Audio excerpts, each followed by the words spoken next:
Good morning, good evening, good afternoon, guys. I'm back today with another episode of talking about my gear setups. I know some of you find this very fascinating, some of you guys find it really boring. Just thought I'd go over this. You don't need a lot of great gear to get into ice fishing. What I started off with is one of these ugly sticks. Works absolutely amazing. It's a medium action, 2.5 foot rod. It's stiff enough where you can fight big lake trout, big rainbow, but still sensitive enough where you can see the littlest of perch hitting. And what I use to pair that with is Seagar's Invisax line. I also use their Red Label when I can find it. Both lines work absolutely amazing, guys. If you can't find them, go out and buy them. Some of the baits that I use. This year I am sponsored by Flies. He was gracious enough to send me some of his products. These are some of the bugs right here. These things work amazing, guys. I've got perch, rock bass, pike, what else have I got? Rainbow trout through the ice. They work amazing. Another thing that I've been using with those is anise fire gel. When we were going for the trout, if I just kind of let the jig sit there by itself, I was finding I wasn't really getting a lot of hits with it. But as soon as we put some scent on it, bang, bang, bang, bang, bang, bang, bang.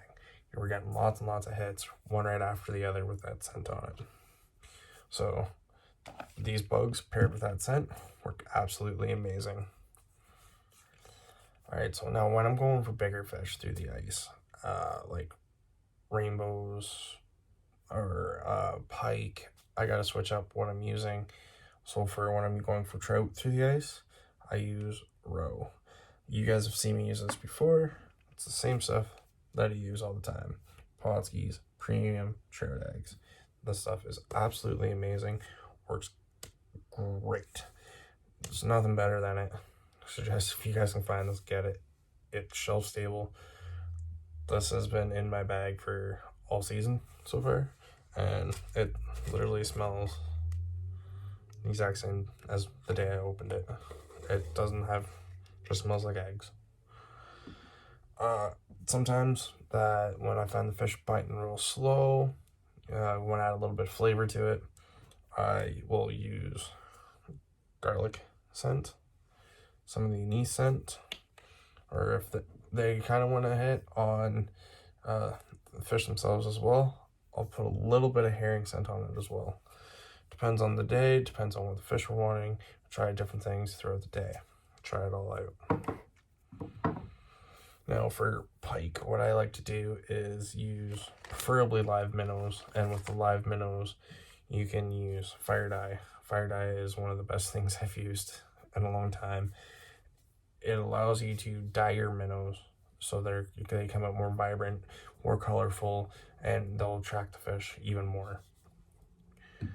Also on that note, once you're done at the end of the day and you don't want to keep your minnows alive for a very, very long time, until the next time you go out, say, you can freeze them up and you can brine them to keep them.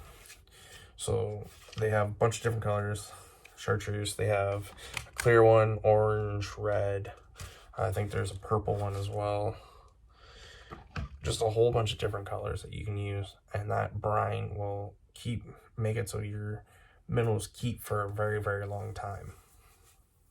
And if you want just that little extra color throughout your minnows when you're brining them, you can add the fire dye in and you'll get even more of a UV glow throughout your fish. I will throw up a photo here of one of the minnows that I tied up when I went on one of my last trips that you guys have seen, and it was that fluorescent green minnow that I was using. I'll throw a picture of it up right here.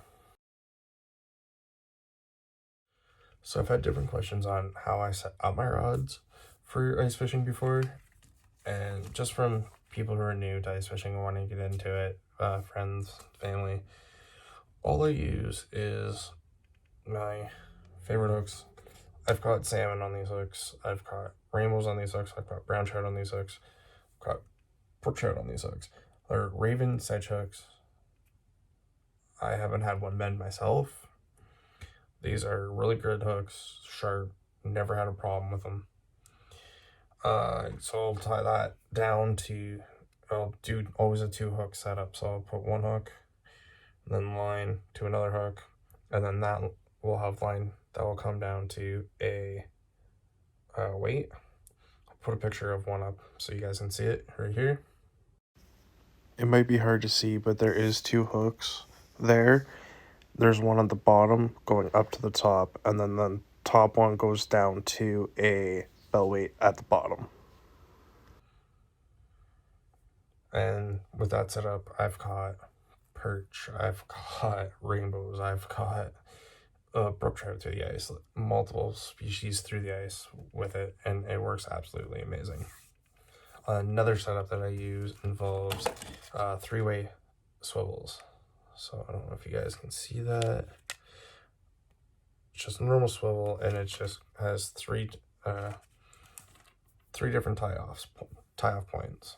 So you go from your main line to your swivel, and then you have a little extension piece that comes off, and then you attach your hook to that line, and then another one, or touch your other line down to either your next one or your weight. And that allows you to do, you can attach a minnow to that, and the minnow is free to swim around, and it just gives it that little more realism to what's going on down there below. I'll throw a photo of one of those rigs up here so you guys can check that out as well. Alright guys, so that's what I use for my setups on the water. Like I said, I just use good old ugly stick, good old Invisa X line, Seaguar line.